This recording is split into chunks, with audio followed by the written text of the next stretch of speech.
जिस पति को मोची समझकर छोड़ गई पत्नी, वही 10 साल बाद कलेक्टर बनकर पहुंचा पत्नी की झोपड़ी।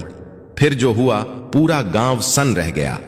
दोस्तों, यह सच्ची कहानी है ओडिशा के एक पिछड़ा गांव कटकपुर की, जहां मिट्टी के कच्चे रास्ते, टूटी हुई छतें और लोगों की आंखों में गरीबी की आदत बस चुकी थी। इसी गांव के आखिरी छोर पर पीपल के पेड़ के नीचे एक छोटी सी मोची की दुकान थी। ना कोई बोर्ड, ना कोई नाम, बस जमीन पर रखा एक लकड़ी का तख्त, कुछ पुराने औजार और बैठा रहता था अजय सिंह। अजय की उम्र तब मुश्किल से 25 साल थी। चेहरे पर मेहनत की थकान थी, लेकिन आंखों में कुछ और था, कुछ ऐसा जो उस गांव में बहुत कम लोगों की आंखों में दिखता था। सपने, बड़े सपने। वह दिन भर लोगों की फटी चप्पलें सिलता और शाम को वहीं हाथ धोकर एक पुरानी सी किताब खोल लेता। गांव वाले हंसते थे, मोची का लड़का किताब पढ़ेगा। लेकिन अजय कुछ नहीं कहता, बस मुस्कुरा देता। अजय की मां सावित्री देवी अक्सर उसे देखती और चुपचाप आंसू पोंछ लेती।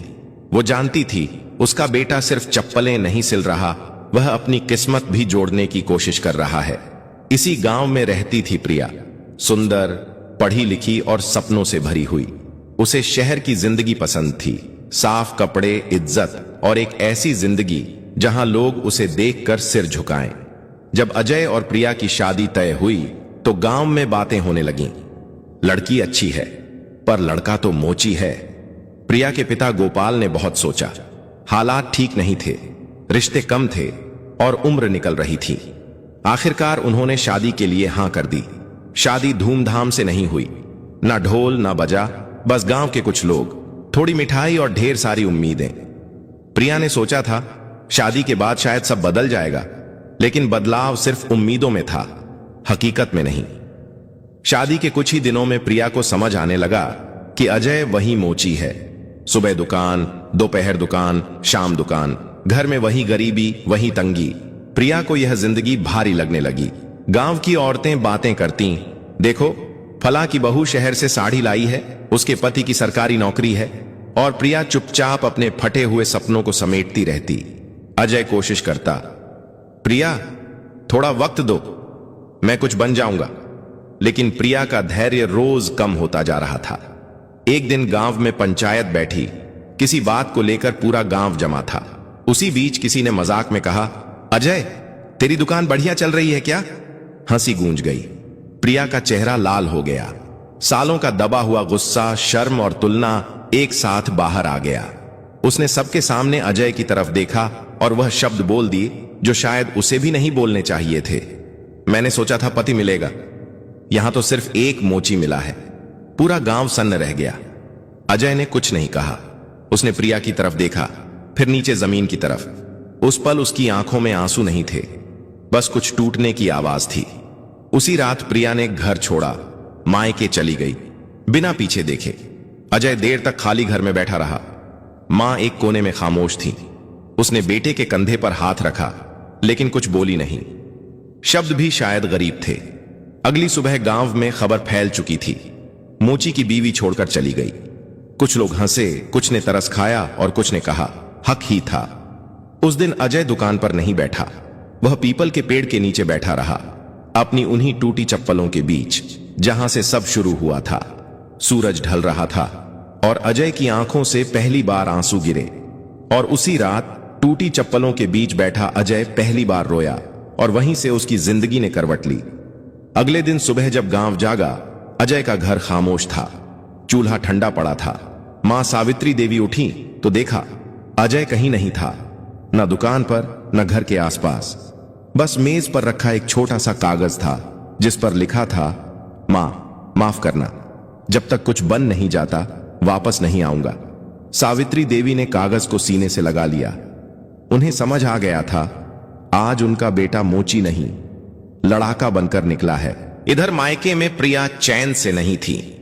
उसे लगा था कि अजय रोएगा, गिड़गिड़ाएगा, मनाएगा, लेकिन ना कोई फोन आया, ना कोई खबर। कुछ दिनों बाद पंचायत में तलाक की बात उठी। प्रिया ने बिना रुके हां कर दी। उसके पिता गोपाल ने आखिरी बार कहा, सोच ले बेटी, गरीब है लेकिन बुरा नहीं। प्रिया ने ठंडे स्वर में जवाब दिया, मुझे गरीबी से डर लगता है, कागजों में रिश्ता खत्म हो गया और अजय की जिंदगी में एक खालीपन हमेशा के लिए दर्ज हो गया। उधर अजय इलाहाबाद पहुंच चुका था। बड़ा शहर, बड़ी भीड़ और कोई पहचान नहीं। पहले दिन ही समझ आ गया, यहां मेहनत भी पैसे मांगती है। दिन में वह निर्माण स्थल पर ईंटें ढोता, हाथ छिल जाते, कंधे सूज जाते। रात को एक धर्मशाला के कोने में बैठकर वहीं पुरानी किताबें पढ़ता। लोग पूछते, इतनी मेहनत क्यों?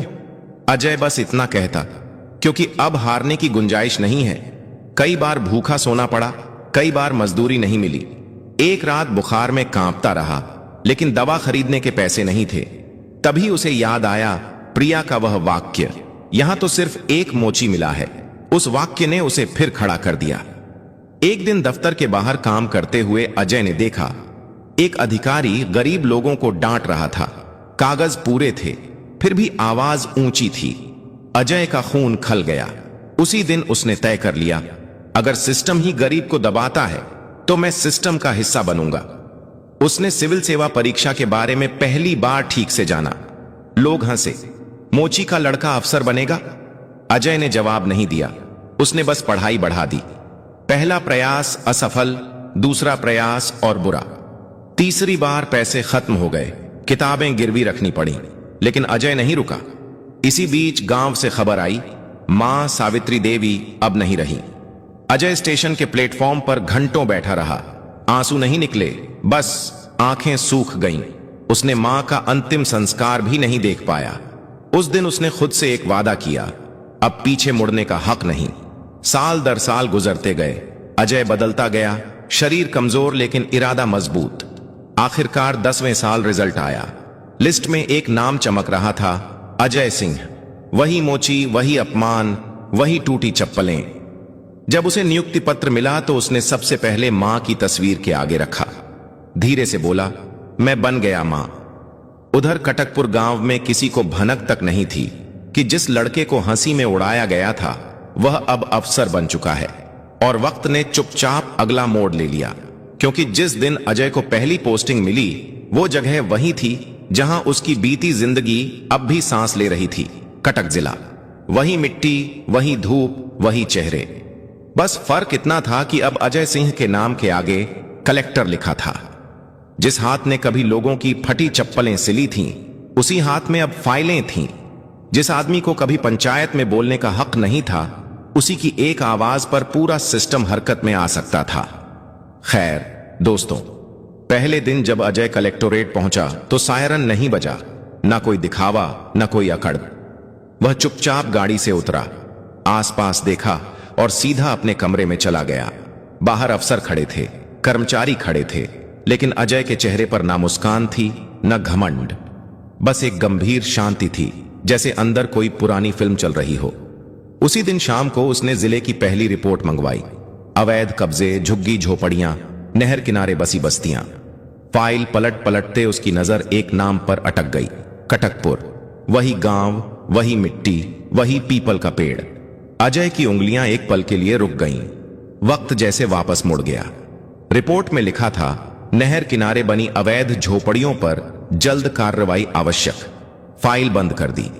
कुछ देर तक खिड़की से बाहर देखता रहा, फिर धीमे स्वर में बोला, कल कटकपुर चलेंगे। उधर कटकपुर में जिंदगी बिल्कुल अलग मोड़ पर जा चुकी थी। जिस प्रिया को कभी अपने फैसलों पर भरोसा था, आज वही प्रिया खुद को पहचान नहीं पा रही थी।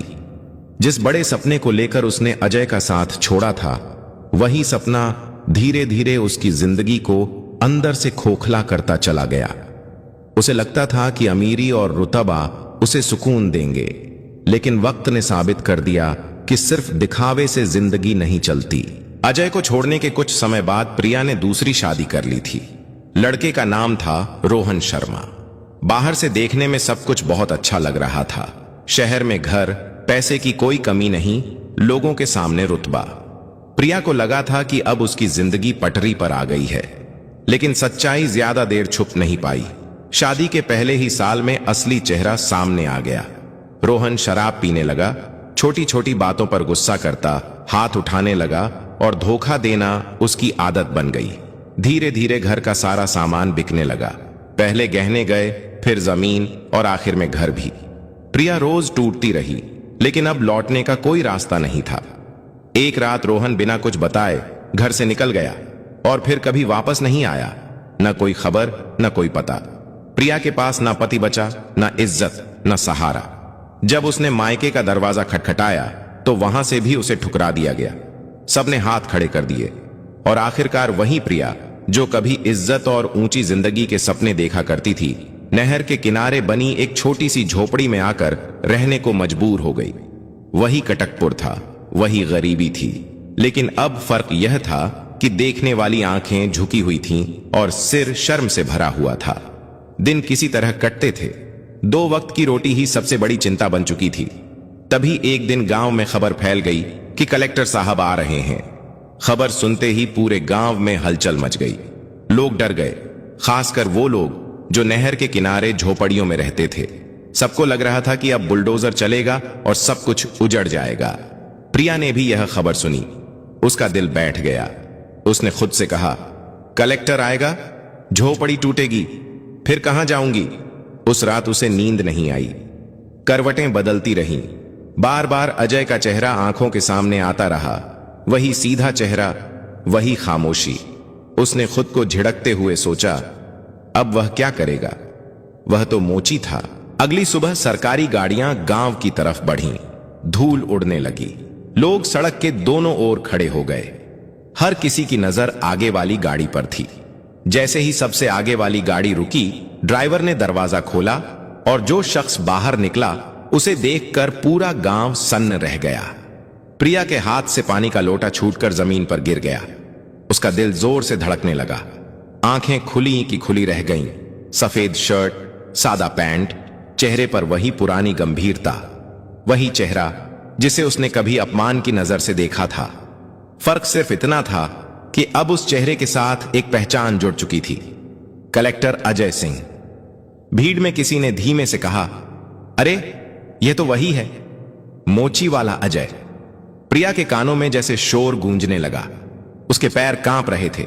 वो झोपड़ी के बाहर खड़ी थी, चाहकर भी खुद को छुपा नहीं पा रही थी। उसकी नजरें झुक गईं। अजय की नजर भी उस पर पड़ी, बस एक पल के लिए। ना आंखों में हैरानी थी, ना चेहरे पर कोई भाव। वो बिना रुके आगे बढ़ गया। सरकारी अफसर फाइलें खोलने लगे। बुलडोजर वहीं खड़ा था। पूरे गांव की सांसें अटकी हुई थीं। अजय ने पहले पूरे गांव को देखा, फिर नहर की तरफ नजर डाली, फिर झोपड़ियों पर एक नजर डाली और आखिर में उस झोपड़ी की तरफ जहां प्रिया खड़ी थी। उसने अफसर से फाइल ली, ध्यान से पढ़ी और कलम उठाई। उस पल प्रिया को ऐसा लगा जैसे अब जो होने वाला है वह सिर्फ कानून का फैसला नहीं होगा, बल्कि उसके अतीत का पूरा हिसाब होगा। क्योंकि अब सामने कोई मोची नहीं खड़ा था, अब सामने जिला कलेक्टर खड़ा था। पूरा कटकपुर गांव जैसे सांस रोककर खड़ा था। नहर के किनारे खड़ी झोपड़ियों के सामने सरकारी अफसर, फाइलें, सिपाही और थोड़ा दूर खड़ा बुलडोजर, सब कुछ किसी फैसले का इंतजार कर रहा था। धूप तेज थी, लेकिन उससे ज्यादा तेज थी लोगों की धड़कनें। हर किसी की निगाहें बस एक आदमी पर टिकी थीं, अजय सिंह। अजय ने दोबारा पूरे गांव को देखा। वही रास्ते, वही मिट्टी, वही चेहरे। लेकिन अब उसकी आंखों में कोई शिकायत नहीं थी, बस एक ठहराव था।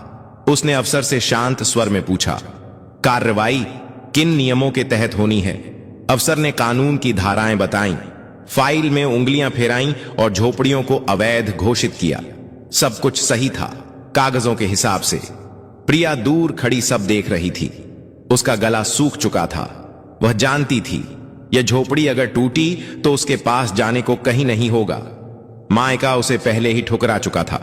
दूसरा पति जिंदगी से भाग चुका था और अब सामने खड़ा था वही आदमी जिसे उसने कभी सबके सामने मोची कहकर छोड़ा था। उसके मन में एक ही बात घूम रही थी, आज बदला पूरा होगा। अजय ने एक झोपड़ी के पास जाकर खड़े बुजुर्ग से हाल पूछा। किसी बच्चे के सिर पर हाथ रखा, किसी औरत की बात ध्यान से सुनी। वो अफसर कम, इंसान ज्यादा लग रहा था। गांव वाले हैरान थे, उन्होंने अफसर ऐसे नहीं देखे थे। फिर अजय की नजर सीधे प्रिया पर गई। इस बार सिर्फ एक पल के लिए नहीं, इस बार वह रुका। प्रिया की आंखें झुक गईं, पैर अपने आप आगे बढ़ गए। वो कांपती हुई अजय के सामने आकर खड़ी हो गई। आसपास सन्नाटा था, कोई बोल नहीं रहा था। यहां तक कि हवा भी जैसे रुक गई हो। प्रिया की आवाज बहुत धीमी थी। अजय। उसने पहली बार उसे नाम से पुकारा, वह नाम जिसे 10 साल से उसने अपने अंदर दबा रखा था। अजय ने कोई जवाब नहीं दिया, ना गुस्सा, ना तंज, ना मुस्कान।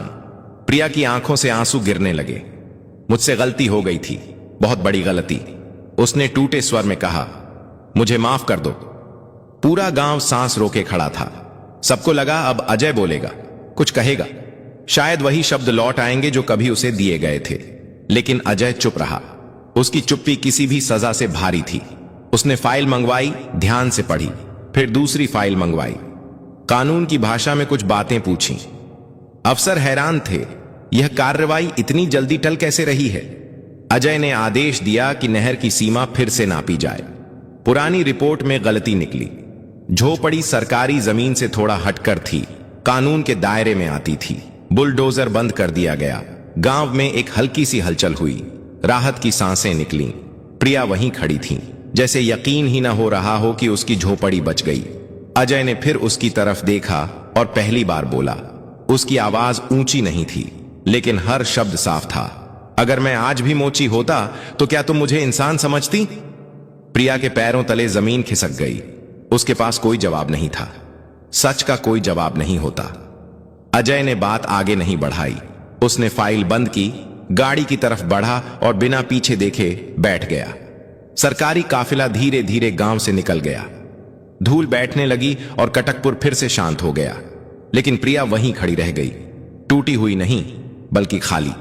क्योंकि आज उसे समझ आ गया था, जिसे उसने गरीबी समझा था वह हालात थे, और जिसे उसने छोड़ा था वह इंसान था। और अब सबसे बड़ी सजा बाकी थी। कलेक्टर की गाड़ियां कटकपुर से निकल चुकी थीं, लेकिन गांव के ऊपर जो भारी सन्नाटा छाया था वह आसानी से टूटने वाला नहीं था। ऐसा लग रहा था जैसे हवा भी कुछ देर के लिए रुक गई हो।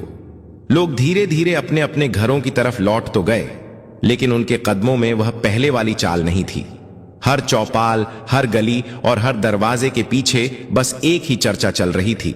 जिस अजय को कभी लोग मोची कहकर हंसते थे, जिसे पंचायत में खड़े होने की भी हैसियत नहीं समझी गई थी, वही आज पूरे जिले का कलेक्टर बनकर उसी गांव में आया था।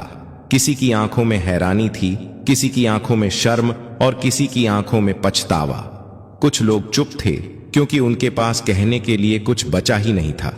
लेकिन इन सब के बीच प्रिया वहीं खड़ी रह गई थी, झोपड़ी के सामने, नहर के किनारे। उसके पैर जैसे जमीन में गड़ गए हों। वह चाहकर भी हिल नहीं पा रही थी। सामने वही झोपड़ी थी जो आज तो बच गई थी, लेकिन उसके अंदर रहने वाली औरत पूरी तरह टूट चुकी थी। झोपड़ी बच गई थी, पर प्रिया का दिल उजड़ चुका था। उसका मन बार बार अतीत में लौट जा रहा था।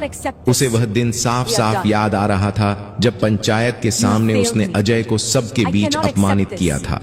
उस वक्त उसे लगा था कि वह सही कर रही है, कि वह गरीबी और तंगी से बाहर निकलने का रास्ता चुन रही है। उसे लगा था कि वह अपनी जिंदगी को बेहतर बनाने जा रही है। लेकिन आज उसी जगह खड़े होकर उसे समझ आ रहा था कि उसने जिंदगी नहीं बदली थी, उसने तो अपने ही हाथों से अपना भविष्य तोड़ दिया था। अजय की वह एक लाइन उसके कानों में बार बार गूंज रही थी, अगर मैं आज भी मोची होता तो क्या तुम मुझे इंसान समझती? उस सवाल ने उसे अंदर तक हिला दिया था। वो सवाल कोई बदला नहीं था, कोई ताना नहीं था, वो आईना था जिसमें प्रिया को अपना असली चेहरा दिख गया था। लेकिन उस सवाल का कोई जवाब उसके पास नहीं था। शायद इसलिए क्योंकि सच अक्सर जवाब नहीं मांगता, बस स्वीकार चाहता है। धीरे धीरे दिन ढल गया। आसमान का रंग बदलने लगा। शाम की ठंडी हवा चली, लेकिन प्रिया के भीतर सब कुछ शून्य था। वो झोपड़ी के अंदर गई और जमीन पर बैठ गई। न उसके पास रोने की ताकत थी, न खुद को समझाने के लिए शब्द। पहली बार उसने खुद से ईमानदारी से पूछा, क्या वह अजय से प्यार करती थी या सिर्फ उस इज्जत से, उस रुतबे से जिसकी उसे लालसा थी? जवाब बिल्कुल साफ था, और शायद इसी वजह से वह सबसे ज्यादा दर्दनाक भी था। अगले कुछ दिनों में कटकपुर में एक और खबर फैल गई। लोग आपस में बताने लगे कि कलेक्टर अजय सिंह ने गांव के पास एक सरकारी स्कूल खोलने का आदेश दिया है। स्कूल उसकी मां सावित्री देवी के नाम पर बनाया जा रहा था। वही मां जिसने गरीबी में भी अपने बेटे को सपने देखने से नहीं रोका था। वही जगह जहां कभी पीपल के पेड़ के नीचे एक मोची बैठा चप्पलें सिला करता था, अब वहां बच्चों की हंसी गूंजने लगी। किताबें खुली, स्लेट पर अक्षर बने और गांव ने पहली बार महसूस किया कि हालात सच में बदले जा सकते हैं। अजय दोबारा गांव नहीं आया, न किसी से हिसाब चुकाने, न अपनी कहानी सुनाने, न यह दिखाने कि अब वह क्या बन चुका है। वो आगे बढ़ चुका था, शांत तरीके से, बिना शोर के। प्रिया अक्सर दूर से उस स्कूल को देखती, बच्चों की हंसी सुनती और उसकी आंखें भर आती। वह सोचती, अगर उस दिन उसने अजय का साथ छोड़ा ना होता, अगर उसने हालात को इंसान से बड़ा ना माना होता, तो शायद आज उसकी जिंदगी कुछ और होती। शायद वह भी उस बदलाव का हिस्सा होती। लेकिन जिंदगी में कुछ दरवाजे ऐसे होते हैं जो एक बार बंद हो जाएं तो दोबारा नहीं खुलते, चाहे सामने कितनी ही रोशनी क्यों ना हो। समय बीतता गया, मौसम बदले, साल गुजरते गए। प्रिया उसी झोपड़ी में रही। अब ना उसमें शिकायत थी, ना उम्मीद। उसने किसी से कुछ नहीं मांगा, ना किसी से कोई सवाल किया। वह जान चुकी थी कि उसकी सजा क्या है। अजय की कामयाबी को दूर से देखना, उसकी बनाई रोशनी में खुद को खड़ा ना पाना और हर दिन अपने ही फैसले से नजरें चुराना। और अजय वह अपने काम में लगा रहा, पूरी ईमानदारी से, बिना दिखावे के, बिना किसी को नीचा दिखाए। जिस सिस्टम ने कभी उसे उसकी हैसियत याद दिलाई थी, उसी सिस्टम में रहकर वह अब दूसरों की राह आसान बना रहा था। कटकपुर के लोग आज भी यह कहानी सुनाते हैं, एक मोची की कहानी, एक टूटे रिश्ते की कहानी और एक ऐसी कामयाबी की कहानी जिसने बिना एक भी बदले का शब्द बोले सब कुछ कह दिया। क्योंकि कभी कभी इंसान को सजा देने के लिए बदला लेना जरूरी नहीं होता, उसकी खामोश कामयाबी ही सबसे बड़ी सजा बन जाती है। दोस्तों, इस कहानी की सबसे बड़ी सीख यही है कि इंसान की कीमत उसके आज के हालात से नहीं, उसके इरादों से तय होती है। जो व्यक्ति आज नीचे दिखाई देता है, वही कल ऊंचाई पर हो सकता है।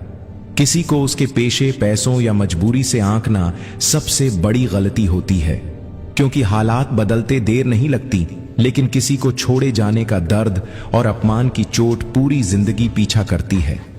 सच्चा इंसान वही होता है जो बदले की ताकत होते हुए भी इंसानियत को चुन ले। लेकिन अगर कोई पत्नी गरीबी में अपने पति को छोड़ दे, तो क्या उसकी कामयाबी के बाद उसे सिर्फ माफ कर देना काफी होता है, या उसे दोबारा अपनाना भी जरूरी होता है? और प्रिया जैसी पत्नी के साथ जो हुआ, वह आपके हिसाब से सही था या गलत? कमेंट में अपनी सच्ची राय जरूर लिखें।